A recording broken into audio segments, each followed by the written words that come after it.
जो medical college में दाखिले का ख्वाब देख रहे थे वो सड़कों पर हर किसी की आवाज बनकर सामने आ रहे हैं। जो माता पिता बच्चों के सुनहरे भविष्य के सपने संजो रहे थे उन्हें अब बच्चों के करियर की फिक्र सता रही है। इस साल नीट का रिजल्ट ही इस परीक्षा पर सबसे ज्यादा सवाल खड़े करता जा रहा है।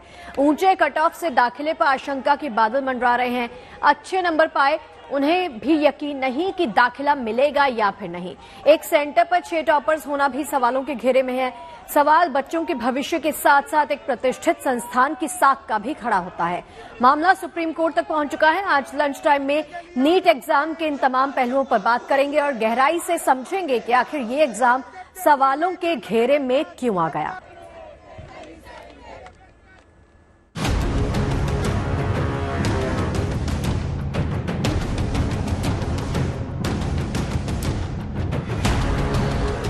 देश में 5 मई को नीट की परीक्षा हुई। ये वो परीक्षा है जिसे पास करके देश के स्टूडेंट डॉक्टर बनने का सपना लेकर मेडिकल कॉलेज में दाखिला लेते हैं। लेकिन 4 जून को नीट का नतीजा आया। नतीजे के बाद से धांधली और पेपर लीक का आरोप लग रहा है। सवाल ग्रेस मार्क्स देने की व्यवस्था पर भी उठ रहा है। छात्र परेशान हैं, उनके माता पिता परेशान हैं। वो न्याय चाहते हैं कि नीट की परीक्षा रद्द हो जाए, दोबारा एग्जाम हो, सही से परिणाम सामने आए, तब तक काउंसलिंग रोकी जाए। क्योंकि पिछली बार जितने नंबर पाकर बच्चे अच्छे मेडिकल कॉलेज में दाखिला पाते रहे, इस बार अचानक उतने ही नंबर पर रैंक हजारों बच्चों की गिर गई। लोग सवाल उठा रहे हैं कि ये कैसे संभव है। बच्ची ने जब रोल नंबर पे एग्जाम दी हुई थी, तब वो रोल नंबर से हिसाब से हमने जो OMR शीट डाउनलोड की तो ये है। तब रैंक अब आया 4 दिन पहले 5 दिन पहले, तब इसके हिसाब से रैंक आता है 667 मार्क्स है। जब रैंक आया तब 270 मार्क्स आए, ऐसा इसलिए हम यहाँ पे आए बड़ौदा से। और अभी ये बोल रहे हैं कि आपकी असली OMR शीट ये है। पढ़े लिखे गार्जियन है, फिजिक्स का क्वेश्चन NTA देखे उसका स्टैंडर्ड क्या है, केमिस्ट्री का क्वेश्चन देखे। हम कहते हैं, चैलेंज करते हैं कि डिबेट करें NTA टीचरों के साथ, तब पता चलेगा किसका स्कीम कहाँ है। और CBI जांच हो। मैं नरेंद्र मोदी राष्ट्रपति से मांग करता हूँ कि इसके CBI जांच हो और जो अफसर यहाँ जो है धांधली किया है उस पर फांसी की सजा हो। डॉक्टर भी आगे जो बनेंगे वो उससे भी देश जा रहा है अंधकार में। ऊपर से इस बार जो रिजल्ट दिया है वही पूरा फेक दिया है, पूरा स्कैम करके दिया है। इसमें बच्चे के साथ सारे गार्जियन एग्जाम देते हैं। NTA को लग रहा है कि सिर्फ बच्चे एग्जाम दे रहे हैं, नहीं, उसके मम्मी पापा भाई बहन सारे लोग लगे होते हैं एक साल कि रिजल्ट आएगा और हमारा एडमिशन होगा। जब सही रिजल्ट आया और सही एडमिशन हमको नहीं मिल रहा है तो हम कहाँ जाएं, किससे मांगे? NTA वाले के बच्चे नहीं है क्या? नीट परीक्षा के नतीजों में धांधली के आरोप हैं, तो एक नहीं कई सवाल उठ रहे हैं। मसलन पहली बार फुल नंबर यानी 720 के साथ 67 टॉपर कैसे हो गए? एक ही सेंटर से कई टॉपर चुनकर कैसे आ गए? छात्रों को 718 और 719 नंबर कैसे आ गए? 10 दिन पहले रिजल्ट क्यों आ गया? बाकी सारे सवालों को दरकिनार करें तो ये बात कुछ पच नहीं पाती है कि आखिर 67 छात्रों को 720 नंबर कैसे आ गए। परीक्षा में नेगेटिव मार्किंग भी होती है, लिहाजा तकनीकी रूप से 718 और 719 नंबर पाना असंभव है। परीक्षा लेने वाली एजेंसी NTA ने सफाई दी है कि ग्रेस मार्क्स की वजह से ऐसा हुआ। जो एक 2018 का सुप्रीम कोर्ट का जजमेंट था उसमें एक फॉर्मूला दिया गया था, उसके बेसिस पे कैलकुलेट किए गए थे कि बच्चे ने जितना टाइम किया और टाइम लॉस हुआ, कि जितने टाइम में कितने क्वेश्चन किए उसमें कितने सही किए कितने गलत किए, और जो लॉस हुआ उसी के हिसाब से उसको एक फॉर्मूले के तहत उस लॉस में उतने टाइम क्वेश्चन और कर लेते, तो उसके बेसिस पे उनके मार्क्स रिवाइज किए गए। 1563 बच्चों को ग्रेस मार्किंग दी गई है। ये ग्रेस मार्किंग 10, 20 या 30 नंबर की नहीं, 100 से 150 नंबर तक की दी गई है, जिसकी वजह से कई बच्चे जो मेरिट से बाहर थे मेरिट में आ गए। अगर छात्रों को ग्रेस मार्क्स दिए भी गए तो एजेंसी को ये बताना चाहिए था कि ग्रेस मार्क्स के आधार क्या है। बिना किसी बेसिस के ग्रेस नंबर अलॉट किया, पिछली हिस्ट्री में कभी नहीं दिया था, इस बार पहली बार ग्रेस नंबर दे रहे हैं। इन दोनों ही चीजों से क्या हुआ है कि जो average score, average cut off है वो इस बार बहुत ऊपर चला गया है, जो कि नॉर्मल नहीं है। 640 नंबर पे 2021 में बच्चे की 6000 ऑल इंडिया रैंक आती थी। 640 बहुत अच्छा स्कोर था। अगले वर्ष 7,000 आई, वो भी अच्छी है। 10,000 आई, चलो वो भी ठीक है, कंपटीशन बढ़ा। इस वर्ष उसी स्कोर 640 पे 40,000 रैंक आ रही है। 10,000 से 40,000, अचानक से 30,000 बच्चे इतना पढ़ने लग गए, मुश्किल है। तो या तो उनके पास पेपर लीक से पेपर था, या तो एनटीए ने जो ग्रेस नंबर दिए, ये नंबर सिर्फ 1563 नहीं है, ये नंबर और ज्यादा है। ऐसा नहीं कह रहा हूँ इंटेंशनल है, हो सकता हो ये अनइंटेंशनल हो। बात यही नहीं खत्म होती। सबसे बड़ा आरोप तो ये है कि पटना में परीक्षा का पेपर लीक हुआ। पुलिस ने गिरफ्तारी भी की और जांच भी चल रही है, लेकिन एनटीए कुछ भी मानने को तैयार नहीं। कुछ एडमिट कार्ड जब्त हुए थे और उस एडमिट कार्ड के बेसिस पे उन्होंने एक डीएवी पब्लिक स्कूल में जाके एक अभ्यर्थी को पकड़ा जो पेपर दे रहे थे, आयुष राज नाम के। और आयुष राज से जब बुला के बाहर पूछताछ की तो उन्होंने कहा कि पिछली रात हमें एक स्कूल में रोका गया था और पेपर देके रटवाया गया था, और जब हम एग्जामिनेशन हॉल में आए तो 100% सेम पेपर मिला था। ये सारी चीजें उनकी एफआईआर में मेंशन्ड है। विवाद बढ़ा तो एनटीए ने कमेटी बनाई और जांच बैठा दी, लेकिन दिलचस्प ये है कि जांच कमेटी की अगुवाई भी एनटीए के चेयरमैन ही कर रहे हैं।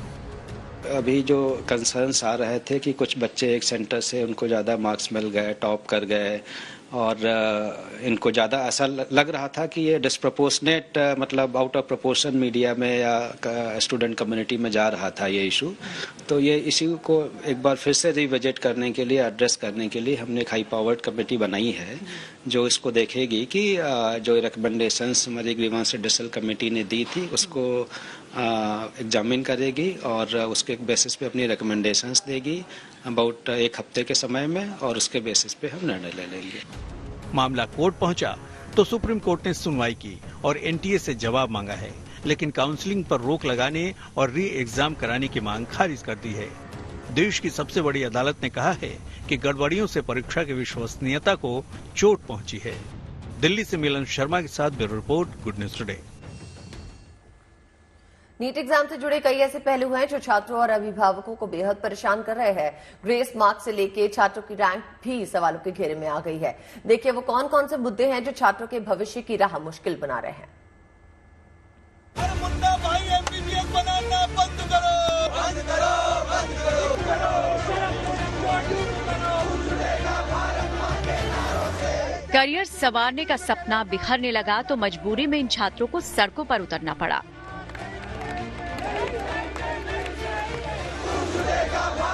कोशिश मेडिकल कॉलेज में एक सीट हासिल करने की थी, लेकिन दाखिले की परीक्षा ही सवालों के घेरे में आ गई। सवाल सिर्फ नतीजों पर ही नहीं बल्कि एग्जाम और मार्किंग के तरीकों पर भी उठ रहे हैं। इस परीक्षा में छात्रों को 2 सवाल सबसे ज्यादा परेशान कर रहे हैं। पहला सवाल ग्रेस मार्क्स को लेकर है।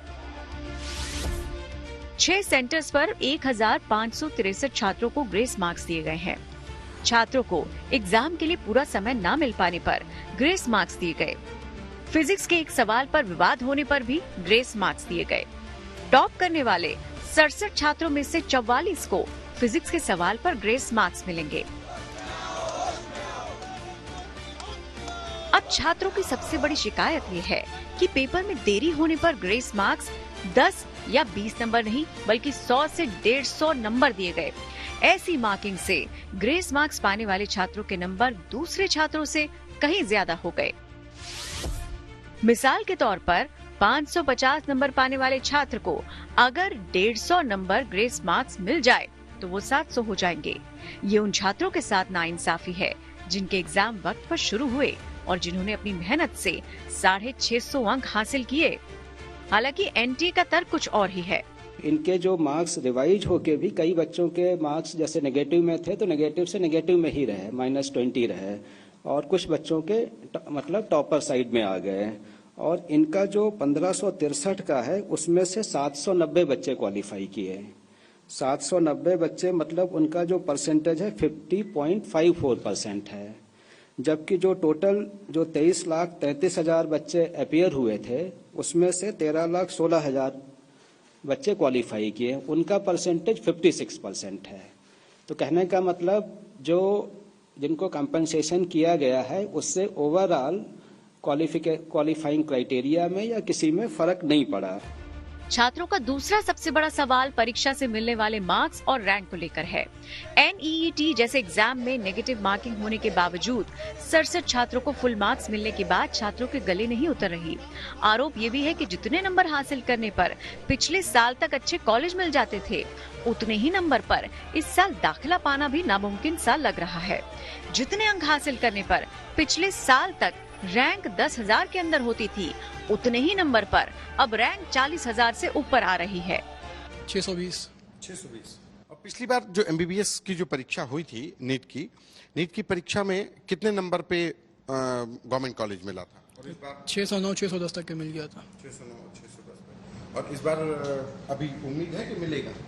नेक्स्ट टू इम्पॉसिबल, बहुत कम उम्मीद, ना के बराबर। मुझे 625 आ रहे हैं और मेरा रैंक 53,000 54,000 के अप्रॉक्स दिया है। पिछले साल तक 16,000 17,000 तक रहता था और मुश्किल से अगर बढ़ता भी तो 2,000 3,000 रैंक बढ़ सकता था। ये लगभग 30,000 35,000 रैंक बढ़ा है, जिसे 625 पे भी गवर्नमेंट कॉलेज अलॉट नहीं हो रहा है। बेटा 625 लाया है, इस रंग के बच्चे जो 650 लाए हैं उनको सरकारी कॉलेज से वंचित कर दिए हैं। ये अन्याय है। सवाल सिर्फ नेशनल टेस्टिंग एजेंसी के साथ का ही नहीं, बल्कि सवाल बच्चों के भविष्य का भी है। छात्र बरसों की मेहनत और अपनी काबिलियत से किसी अच्छे मेडिकल कॉलेज में एक सीट पाना चाहते हैं, लेकिन अगर एग्जाम व्यवस्था में गड़बड़ी से किसी छात्र को उसका हक नहीं मिलता, तो ये पूरी व्यवस्था पर बहुत बड़ा सवाल है। Bureau report, good news today. अब देखिए, अच्छी रैंक पाने के बाद भी अच्छे कॉलेज में दाखिला ना मिल पाने से छात्र मायूस हैं। असल में मेडिकल की पढ़ाई के लिए प्राइवेट कॉलेजों में मोटी फीस भरनी पड़ती है, ये हम सभी जानते हैं, जबकि सरकार में प्राइवेट के मुकाबले काफी कम फीस होती है। इसलिए छात्र अच्छे नंबर लाने की कोशिश करते हैं ताकि उन्हें एम्स जैसे संस्थान में दाखिला मिल सके। आइए आपको बताते हैं और समझाते हैं कि देश के मेडिकल कॉलेज में MBBS की कितनी सीटें हैं। समझिए इसको।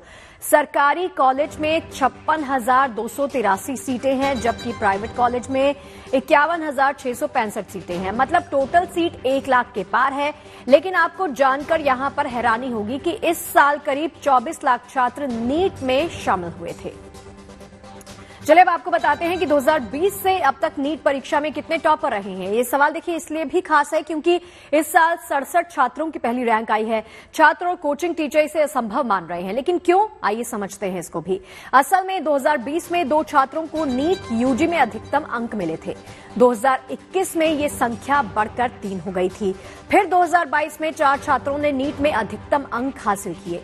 इसके बाद 2023 में ये संख्या घटकर 2 हो गई थी। मगर इस साल यानी 2024 में 67 छात्रों ने अधिकतम अंक हासिल किए और यहीं से इस साल नीट के रिजल्ट पर भी सवाल खड़े होने लगे। और आपको बता दें कि नीट परीक्षा देने के बाद छात्रों को उनके मन मुताबिक कॉलेज में दाखिला ना मिलने से वो परेशान है। वो पेपर लीक और NTA की तरफ से दिए गए ग्रेस मार्क्स की वजह इसे मान रहे हैं। कड़ी मेहनत का ऐसा फल मिलने से कई छात्र और उनके माता पिता भी निराश नजर आए। मेरा ये सोचना है कि अगर हियरिंग 2-4 बार और हो गई तो ये लोग काउंसलिंग पूरी कर देंगे, बच्चों को सीट अलॉट हो जाएगी मेडिकल कॉलेज में। अगर सीट अलॉट होती है तो बच्चे वापस आने से कतराएंगे और वो गवर्नमेंट भी नहीं चाहेगी कि उनसे सीट वापस ले। इसलिए मैं चाहता हूं कि हियरिंग जल्दी और हमें रीनीट जल्दी से जल्दी हो पाए। पहली बात तो जब चीजें इतनी खुलेआम है कि घोटाले हुए थे, पटना हाईकोर्ट में दलीलें दी गई थी, पटना पुलिस ने 9 लोगों को पकड़ा था, बहुत सारे प्रूफ थे। सीधा ही रीनीट कराना चाहिए था, इस पेपर कैंसिल करना चाहिए था, रिजल्ट रद्द करना चाहिए था। आगे की डेट का कोई मतलब ही नहीं था इसमें। तुरंत ही बच्चों को परेशान किया जा रहा है इस तरीके से। बस एजुकेशन सिस्टम को लेकर एकदम कोई भी सीरियस नहीं है सर। लोग ने देखा कि 720 आउट ऑफ 720 67 स्टूडेंट्स के जितने आए थे, तो इससे ये तो साबित होता है कि सब तो डिजर्विंग नहीं होंगे। तो अगर डिजर्विंग कैंडिडेट को सीट नहीं मिलेगा मेडिकल कॉलेज में, तो बच्चों के लिए भी ये काफी अनफेयर रहेगा। उन्हें प्रिपेयर करने का मन नहीं करेगा, जो लोग इतने सालों से प्रिपेयर कर रहे हैं। हम खुद 2 साल से प्रिपेयर कर रहे हैं नीट के लिए। तो और फ्यूचर नेशन के लिए भी उतना अच्छा नहीं है कि अगर मेडिकल डॉक्टर्स अगर उतने अच्छे नहीं बन पाए तो हम ये चाहेंगे कि अगर रीनीट हो और सुप्रीम कोर्ट इसमें प्रॉपर वेरिफिकेशन करते हुए डिसीजन ले, तो बच्चों का फ्यूचर भी सिक्योर होगा और नेशन को भी ऑथेंटिक डॉक्टर्स मिलेंगे। वही समझ नहीं आ रहा कुछ। सबसे ज्यादा परेशान तो वही लोग हैं जिनके 620 630 नंबर आ रहे हैं। 640 650 तक के लोगों को नहीं मिल रहा है कॉलेज। पिछली बार 610 तक के मिल गया था सबको। सबसे ज्यादा वही परेशान है। कुछ समझ नहीं आ रहा इस टाइम करे क्या, ड्रॉप ले पार्शियल ड्रॉप ले, क्या करे कुछ नहीं समझ आ रहा किसी को। शॉक है सर एकदम। देख रहे हैं चीजें तो उसके बेसिस पे हम कॉन्फिडेंट नहीं है कि अगली बार, क्या गारंटी है कि नाटा अगली बार ऐसा ना करे। कोई गारंटी तो है नहीं हमें, हमारी मेहनत फिर बेकार जाएगी अगर ऐसा ही होता रहा। जैसे 650 में भी बच्चों को मुश्किल हो रहा है और 650 कोई खराब नंबर नहीं है, उसके लिए भी बच्चों ने बहुत मेहनत करी तब जाके आ रहा है। और यहाँ पे 720 वालों को भी एम्स में नहीं मिलेगा, मतलब क्या ले आए कि बच्चे एम्स में जाएं और क्या करें, तो समझ में नहीं आ रहा है। और हम रिजल्ट के बाद हमारा जो कॉन्फिडेंस था वो भी कहीं ना कहीं वो हो रहा है कि हम क्या कर सकते हैं। खराब बात है, क्योंकि अगर हम लोग देखें तो एनटीए ट्रांसपेरेंसी बिल्कुल नहीं दिखा रहा है। वो बस अपने आप को डिफेंड किए जा रहा है इस टॉपिक पे कि हम लोगों को ना पेपर लीक हुआ है और सभी बच्चों को ग्रेस मार्क्स दे रहा है। कुछ बच्चों को 613 आ रहा था, उन लोगों को 720 दे दिया है। कुछ बच्चों को 513 आ रहा था, उन लोगों को 84 मार्क्स दे दिया है। बहुत सारे ऐसे ओएमआर रिलीज हो रहे हैं सोशल मीडिया पर जो कि फेक बोल रहे हैं कि एनटीए जो रिजल्ट दिया है वो फेक है, उन लोगों का गलत रिजल्ट है। इसी बात पे मैं बोलना चाहूंगा कि एनटीए प्लीज ट्रांसपेरेंसी के साथ रिजल्ट पब्लिश करे और सभी का ओएमआर रिलीज करे। अब देखिए, नीट की तैयारी करवाने वाले कोचिंग इंस्टीट्यूट भी इस बार रिजल्ट को देखकर हैरान रह गए थे। उन्हें भी लगता है कि ये बच्चों के भविष्य के साथ यहां पर खिलवाड़ हुआ है। इससे सालों से तैयारी कर रहे बच्चों के मनोबल पर भी असर पड़ा है। नीट 2024 के एग्जाम में बहुत बड़ा फ्रॉड हुआ है। जिन बच्चों के 570, 580 नंबर आ रहे थे उनको ग्रेस देके 720 दे दिए गए हैं। कई को ग्रेस देके 550 वाले को 700 दे दिए हैं। जिन बच्चों के ईमानदारी से 650 नंबर आ रहे हैं उनको कहीं एडमिशन नहीं मिल रहा है। तो एक तो हमारा मुद्दा उसके अराउंड है कि जो पेपर लीक के सीन हुए हैं। एक दूसरा मुद्दा हमारा ये है कि जो एनटीए ने इस बार बिना किसी बेसिस के ग्रेस नंबर अलॉट किया, पिछली हिस्ट्री में कभी नहीं दिया था, इस बार पहली बार ग्रेस नंबर दे रहे हैं। इन दोनों ही चीजों से क्या हुआ है कि जो average score, average cut off है वो इस बार बहुत ऊपर चला गया है, जो कि नॉर्मल नहीं है। 640 नंबर पे 2021 में बच्चे की 6000 ऑल इंडिया रैंक आती थी। 640 बहुत अच्छा स्कोर था। अगले वर्ष 7000 आई, वो भी अच्छी है। 10,000 आई, चलो वो भी ठीक है, कंपटीशन बढ़ा। इस वर्ष उसी स्कोर 640 पे 40,000 रैंक आ रही है। 10,000 से 40,000, अचानक से 30,000 बच्चे इतना पढ़ने लग गए, मुश्किल है। तो या तो उनके पास पेपर लीक से पेपर था, या तो एनटीए ने जो ग्रेस नंबर दिए, ये नंबर सिर्फ 1563 नहीं है, ये नंबर और ज्यादा है। ऐसा नहीं कह रहा हूँ इंटेंशनल है, हो सकता हो ये अनइंटेंशनल हो, मैं अभी ये नहीं कह सकता हूँ। मैं भरोसा करना चाहता हूँ कि एनटीए जो भी कर रहा है कहीं ना कहीं इसमें कुछ गलतियां हैं, खामियां हैं, पर इंटेंशनल नहीं है। 67 बच्चे रैंक 1 हैं, बट रैंक 1 को दिल्ली का एम्स नहीं मिल रहा है। वो क्यों? क्योंकि उतनी सीट्स नहीं। मान लो सीट्स 50 हैं और बच्चे 67 हैं, तो कहाँ से हो पाएंगे? दिल्ली का नहीं मिल पाए। तो ये एक बहुत बड़ा बच्चों के अंदर डिस्ट्रेस हो गया कि कितनी मेहनत करें। पर अगर आप ध्यान से देखोगे तो पिछली बार 605 के ऊपर मात्र जहां 45-50 हजार बच्चे थे, इस बार ये संख्या बढ़कर लगभग 3 गुना हो गई है, 1.5 से पौने 2 लाख। क्या एकदम से देश में इतने सारे बच्चे इंटेलिजेंट पैदा हो गए? यह असंभव है। आपने पूछा कि क्या इससे पहले किसी के 720 आए? हाँ, आते रहे हैं। 1 बच्चे, 2 बच्चे, 3 बच्चे, 4 बच्चे ऐसे आते रहे हैं पिछले सालों में। इस साल सर जो प्रॉब्लम हुई है वो कुछ ज्यादा इसलिए लाइमलाइट में आ रही है क्योंकि 67 बच्चे 720 नंबर, और कुछ रिपोर्ट में ऐसी भी पता चला है कि एक ही सेंटर से 7-8 बच्चे 720 नंबर एक ही एग्जामिनेशन सेंटर से कर रहे हैं। तो ये बच्चों के दिमाग में थोड़ा डाउट है। देश के अंदर जो युवा सबसे पहली एग्जाम देने के लिए 3 साल ड्रॉप करता है, अपने भविष्य को निकालने के लिए सबसे कड़ी मेहनत करके वो अपने भविष्य के अग्रसिव पे एक पद पे चल रहा होता है, वहीं पे उसके साथ इतना बड़ा धोखा हो जाता है, पेपर लीक हो जाता है। ये छोटी बात नहीं है। 24 लाख स्टूडेंटों ने एग्जाम दिया है। 80,000 कॉलेज है पूरे इंडिया के अंदर। 80,000 कॉलेजों के अंदर एडमिशन लेने वाले का भविष्य ब्यूरोक्रेसी के लोग इतने अच्छे तरीके से बेच रहे हैं, इतने स्मार्ट तरीके से बेच रहे हैं। जिस दिन लोकतंत्र का रिजल्ट आने वाला था, अपनी कमियों को और अपने भ्रष्टाचार को छुपाने के लिए उसी दिन रिजल्ट जारी करते हैं। इससे बड़ा भ्रष्टाचार युवाओं के साथ कभी हो नहीं सकता। जितना बड़ा धोखा किया है एजेंसी ने, मैं तो केंद्र सरकार से और जितनी भी राज्य सरकारें हैं उन सभी से मांग करता हूं कि ऐसी एजेंसियों पे बैन लगे और जो भ्रष्ट अधिकारी हैं उन पे ऐसी कार्रवाई हो, भविष्य के अंदर ये भ्रष्ट अधिकारी कुछ भी करने से पहले सोचे कि रूह कांपनी चाहिए लोगों की कि अपन ऐसा बच्चों का भविष्य बेच नहीं सकते। इसकी सीबीआई जांच होनी चाहिए और जितने भ्रष्ट लोग हैं उन पर कड़ी से कड़ी कार्रवाई होनी चाहिए। और अब बात माता वैष्णो देवी की। माता वैष्णो देवी के भक्तों के लिए गुड न्यूज है। यहाँ पे 18 जून से तीर्थयात्रियों के लिए जम्मू से मां वैष्णो देवी के लिए विशेष हेलीकॉप्टर सेवा शुरू हो रही है, जिसमें बुकिंग कराने पे भक्तों को कई विशेष सुविधाओं का लाभ मिलेगा और इसकी बुकिंग शुरू हो चुकी है और श्री माता वैष्णो देवी श्राइन बोर्ड के आधिकारिक वेबसाइट से ये बुकिंग कराई जा सकेगी।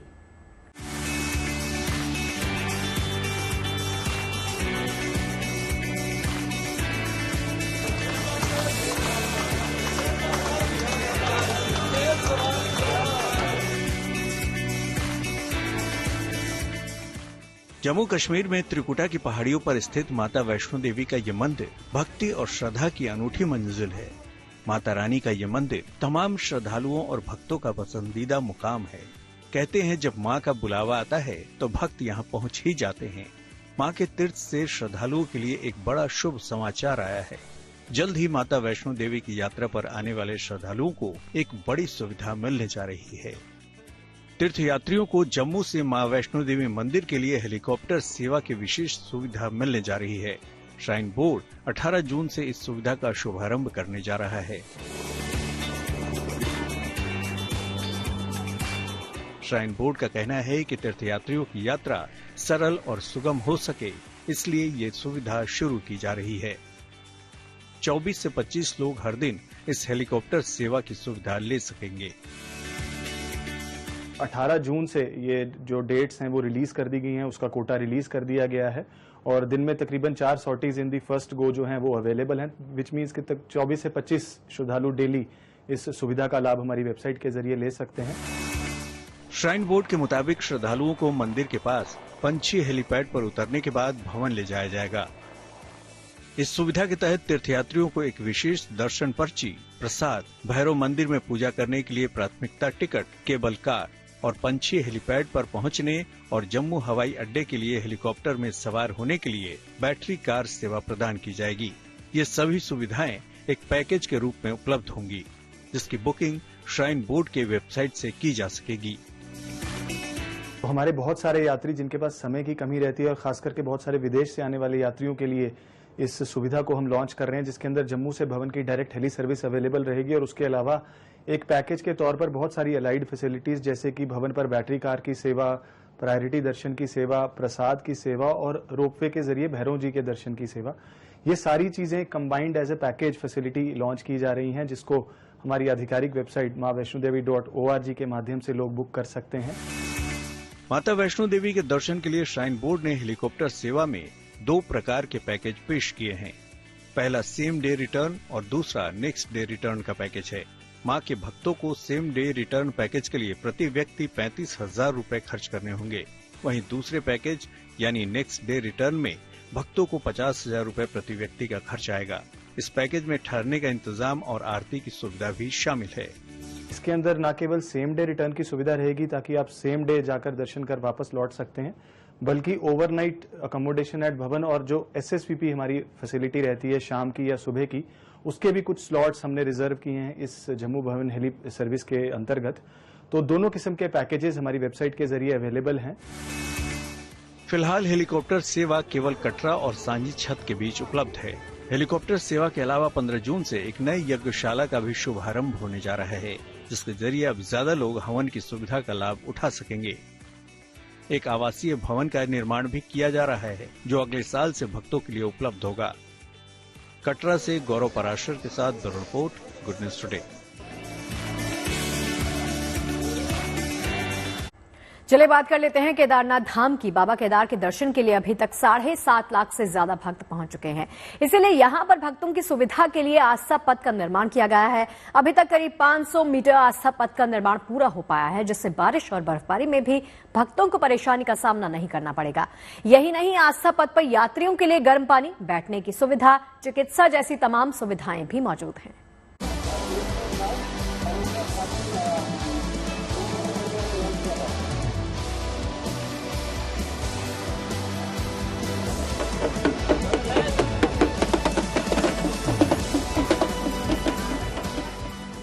भोलेनाथ के 12 ज्योतिर्लिंगों में से एक केदारनाथ ज्योतिर्लिंग। यहाँ हर साल लगता है आस्था और भक्ति का मेला। दूर दूर से श्रद्धालु हर साल यहाँ भारी संख्या में पहुँचते हैं। यहाँ का मौसम भक्तों के स्वास्थ्य के लिए सबसे बड़ा चुनौती होता है। इसीलिए कभी कभी बाबा केदार भक्तों के धैर्य की परीक्षा भी लेते हैं। कहने का मतलब ये है कि कभी बारिश होने लगती है तो कभी बर्फ गिरने लगती है। ऐसे में इस बार श्रद्धालुओं की सुविधा के लिए केदारनाथ में आस्था पथ का निर्माण किया गया है। हालांकि ये 500 मीटर तक ही बन पाया है, लेकिन इसका निर्माण लगातार चल रहा है। इससे न तो श्रद्धालु बारिश में भीग पाएंगे और न ही बर्फबारी से उन्हें दिक्कत होगी। आस्था पथ पर यात्रियों के लिए गर्म पानी, बैठने और चिकित्सा जैसे व्यवस्थाएं भी की गई है। तीर्थ यात्रियों को दर्शन करने में कोई दिक्कत न हो, इस बार प्रशासन ने एक नई व्यवस्था शुरू की है। पहले बारिश और बर्फबारी होने पर तीर्थ यात्रियों को लाइन में लगने में भारी दिक्कत होती थी, लेकिन इस बार यहाँ पे प्रशासन ने आस्था पथ पर रेन शेल्टर का निर्माण किया है। आप देख सकते हैं कि जो रेन शेल्टर बनाए गए हैं, इनके नीचे यात्री बारिश, धूप, ठंड से बच रहे हैं और लगातार दर्शन करते आ रहे हैं। अगर भक्तों की लाइन ज्यादा लंबी हो तो आस्था पथ पर बैठकर भक्त अपनी बारी का इंतजार कर सकते हैं। आस्था पथ की साफ सफाई की व्यवस्था भी चाक चौबंद है। आस्था पथ की वजह से भक्त आराम से बाबा केदार के दर्शन कर रहे हैं। भीड़ होने के बावजूद भी रोजाना औसतन 20 से 25 हजार भक्त दर्शन कर रहे हैं और अब तक 7.5 लाख से ज्यादा श्रद्धालु बाबा केदार से आशीर्वाद ले चुके हैं। रुद्रप्रयाग से प्रवीण सिंहवाल के साथ bureau report, good news today.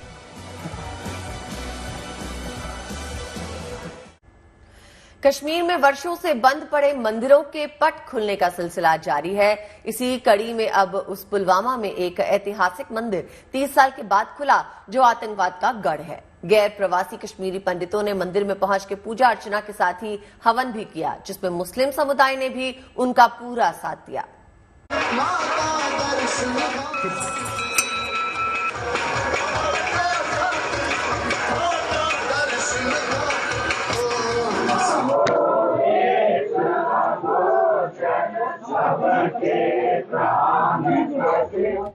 ये कश्मीर में आस्था और श्रद्धा की गूंज है। पुलवामा जिले के एक गांव में 3 दशक बाद फिर से एक मंदिर के खुलने पर श्रद्धालुओं के चेहरे पर संतोष का एक अद्भुत भाव झलक रहा था।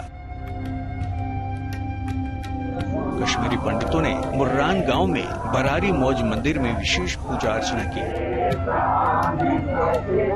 गांव के पंडित और मुस्लिम समुदाय के लोगों ने मिलकर मंदिर के कपाट खोले। दोनों समुदाय के लोगों ने मिलकर हवन किया। विशेष पूजा पाठ के साथ ही यहाँ प्रसाद वितरण भी हुआ। 30 साल बाद बसरी मौज मंदिर खुलने से गांव के गैर प्रवासी पंडित काफी खुश नजर आए। मैं अभी दिल्ली में रह रहा हूँ और मैं दिल्ली से आया हूँ। हमारे यहाँ जो यज्ञ हो रहा है ये करीब 50 साल के बाद हो रहा है। इसमें हम भाइयों ने जो एक प्रोग्राम बनाया कि हम ये यज्ञ करेंगे, जो हमारे भाई मुस्लिम भाई थे उन्होंने भी काफी हमारे को सपोर्ट यहाँ किया है। हर तरफ से उन्होंने हमारे को यहाँ सहयोग किया। कोई चीज लाने में, कोई सामान लाने में कुछ जरूरत पड़ी, वो उन्होंने काफी सहयोग किया। अब हालात काफी सुधर गए हैं और काफी बदलाव हो चुका है। 1989 में गांव से पलायन करने वाले पंडितों की संपत्ति सुरक्षित है और वो उसी स्थिति में है जिस स्थिति में वे छोड़ के गए थे। आज जब वे हवन में शामिल हुए तो गांव के मुसलमानों ने उनका तहे दिल से स्वागत किया और गांव में दशकों बाद एक साथ धार्मिक आयोजन मनाने का पुराना माहौल दिखा। बहुत बदलाव है। पहले तो डर लगता था, नाम सुन के ही डरते कांपते थे, पैर रखने को डरते थे, सांस लेने को डरते थे, छुपते थे। तो आज तो कुछ है ही नहीं। आज तो बहुत अच्छा लग रहा है। आज तो कोई बिल्कुल अच्छा माहौल है।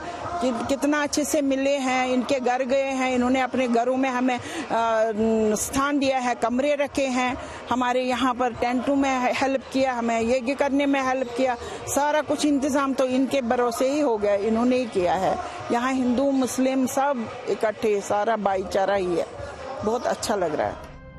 पुलवामा हमेशा से आतंकवाद का गढ़ रहा है। यहाँ से अक्सर आतंक से जुड़ी खबरें आती रहती हैं। मंगलवार को भी 2 विस्फोटक उपकरणों की बरामदगी के मामले में लश्कर-ए-तैयबा के 3 ओवरग्राउंड संदिग्धों को गिरफ्तार किया गया। इससे पहले रविवार को करीब 6 किलोग्राम विस्फोटक सामग्री बरामद किया गया था, जिसे नष्ट कर दिया गया। इन सब के बीच पुलवामा के मुर्रान गाँव में ऐतिहासिक बरारी मौज मंदिर का फिर से खुलना बहुत बड़ी बात मानी जा रही है। श्रीनगर से अशरफ वानी के साथ bureau report, good news today. चलिए अब बात करते हैं नए सेना प्रमुख की। केंद्र सरकार ने लेफ्टिनेंट जनरल उपेंद्र द्विवेदी को नया आर्मी चीफ अपॉइंट किया है। उपेंद्र द्विवेदी मौजूदा सेना प्रमुख जनरल मनोज पांडे की जगह लेंगे। दरअसल मौजूदा सेना प्रमुख जनरल मनोज पांडे 30 जून को रिटायर हो रहे हैं। इसी दिन लेफ्टिनेंट जनरल उपेंद्र द्विवेदी पदभार संभालेंगे। वर्तमान में lieutenant general Dwivedi vice chief of army staff के पद पर कार्यरत हैं। उनकी नियुक्ति में सरकार ने सीनियरिटी के सिद्धांत का पालन किया है। लेफ्टिनेंट जनरल द्विवेदी के बाद सबसे सीनियर अफसर दक्षिणी सेना commander lieutenant general Ajay Kumar Singh हैं, जो 30 जून को रिटायर होंगे। लिहाजा लेफ्टिनेंट जनरल उपेंद्र द्विवेदी बतौर सेना प्रमुख पदभार संभालेंगे। मध्य प्रदेश के रीवा से ये आते हैं। इन्होंने रीवा के सैनिक स्कूल, नेशनल डिफेंस कॉलेज और यूएस आर्मी वॉर कॉलेज से शिक्षा प्राप्त की है। उपेंद्र द्विवेदी के बारे में आपको अब विस्तार से बता दें। लेफ्टिनेंट जनरल द्विवेदी 30वें सेना प्रमुख के तौर पे 30 जून को कार्यभार संभालेंगे। इससे पहले वो सेना के vice chief, northern army commander, DG infantry और सेना में कई अन्य कमान नियुक्तियों के रूप में देश की सेवा कर चुके हैं। लेफ्टिनेंट जनरल उपेंद्र द्विवेदी सैनिक स्कूल रीवा और राष्ट्रीय रक्षा अकादमी एनडीए खड़कवासला के पूर्व छात्र हैं। 15 दिसंबर 1984 में भारतीय सेना की 18 जम्मू और कश्मीर राइफल्स में कमीशन इन्होंने दिया था। उन्होंने बाद में यूनिट की कमान भी संभाली थी। वहीं 19 फरवरी 2024 को उपेंद्र द्विवेदी ने vice chief of army staff के तौर पर पदभार ग्रहण किया। इससे पहले 2022 से 2024 तक उपेंद्र द्विवेदी उत्तरी कमान के general officer commanding in chief थे। 40 साल की सर्विस के दौरान उन्होंने कई कमांड, स्टाफ, इंस्ट्रक्शनल और फॉरेन अपॉइंटमेंट्स में काम किया है। उपेंद्र द्विवेदी की कमांड नियुक्तियों में regiment, brigade, IG, Assam rifles और 9 कॉर्प्स की कमान शामिल है। वहीं उपेंद्र द्विवेदी को परम विशिष्ट सेवा पदक पीवीएसएम, अति विशिष्ट सेवा मेडल एवीएसएम और 3 GOC in C commendation card से नवाजा गया है।